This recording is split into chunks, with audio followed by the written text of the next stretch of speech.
सोचिए जरा, किसी को अपनी गाड़ी में लिफ्ट देना या किसी और की गाड़ी में बैठना कितना खतरनाक हो सकता है। आज हम एक ऐसे ही हकीकी कानूनी केस को देखेंगे जिसमें एक ड्राइवर और एक मुसाफिर शामिल थे और कानून की एक ऐसी बारीकी ने उनकी किस्मत का फैसला कर दिया जो सड़क पर सफर करने वाले हर शख्स के लिए जानना बहुत जरूरी है। तो सवाल यही है, एक ट्रक, 2 लोग और उसके अंदर खुफिया खानों में छिपी हुई 30 किलो मंशियात, आखिर जिम्मेदार कौन है? जब एक गाड़ी से कोई गैर कानूनी चीज निकलती है तो क्या उसमें बैठा हर शख्स ही मुजरिम बन जाता है या कानून जिम्मेदारी तय करने के लिए किसी और ज्यादा गहरे उसूल को देखता है? चलें इस दिलचस्प केस की तफसीलात में चलते हैं। तो कहानी शुरू होती है पाकिस्तान की सक्खर हाईवे से। तारीख थी 24 जनवरी 2011।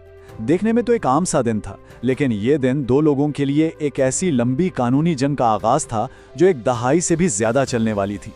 तो मंजर कुछ यूं है कि सक्खर हाईवे पर पुलिस ने नाका लगाया हुआ है।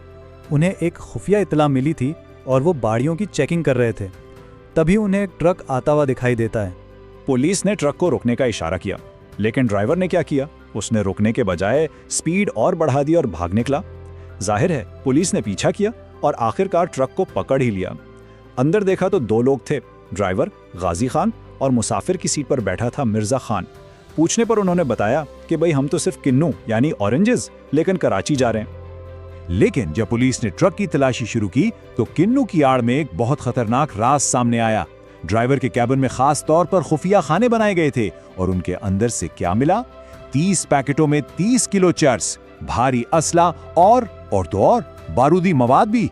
तो अब यह मामला एक आम ट्रैफिक चेक से कहीं ज्यादा संगीन हो चुका था।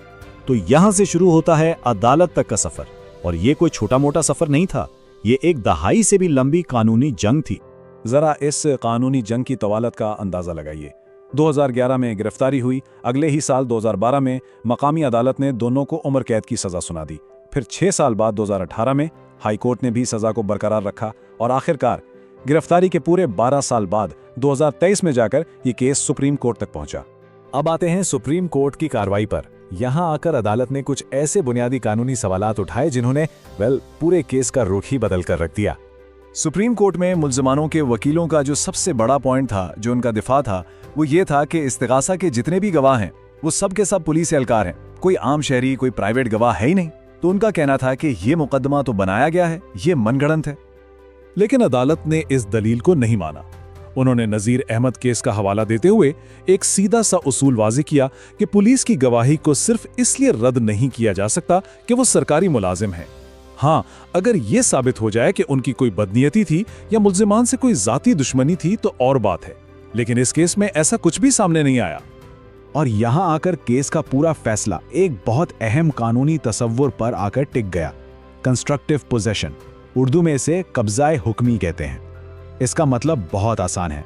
अगर कोई जगह या गाड़ी आपके कंट्रोल में है तो कानून ये फर्ज कर लेता है कि उसके अंदर मौजूद तमाम चीजों का इल्म आपको है, भले ही वो चीजें बराह रास्त आपके हाथ में ना भी हों। तो अब देखते हैं कि अदालत ने इसी कब्जा हुक्मी के उसूल को ड्राइवर और मुसाफिर पर कैसे अलग अलग लागू किया, क्योंकि यहीं से इन दोनों की किस्मत का फैसला अलग अलग होना था। अदालत की मंतिक बिल्कुल साफ थी। गाजी खान जो ड्राइवर था, गाड़ी का पूरा कंट्रोल उसके पास था, इसलिए उस पर कब्जा हुक्मी का उसूल लागू हो गया। इसका पुलिस को देखकर भागना इस बात का सबूत माना गया कि उसे खुफिया सामान का इल्म था। नतीजा, इसकी अपील खारिज और उम्र कैद बरकरार रखी गई। दूसरी तरफ मिर्जा खान, वो सिर्फ एक मुसाफिर था।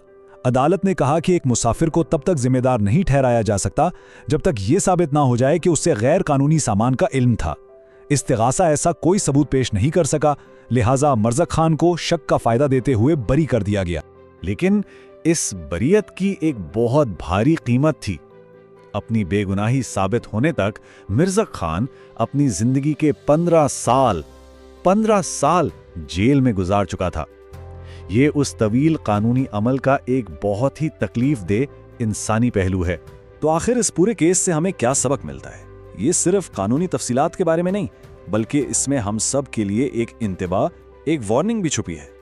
ये लाइन इस पूरे वाक़े का निचोड़ है और ये हम सब के लिए एक सख्त वार्निंग है कि जिस तरह किसी अनजान को अपनी गाड़ी में लिफ्ट देना खतरनाक हो सकता है, बिल्कुल उसी तरह किसी अनजान की गाड़ी में बैठना एक ऐसी मुसीबत में डाल सकता है जिसका तसव्वुर भी न किया हो।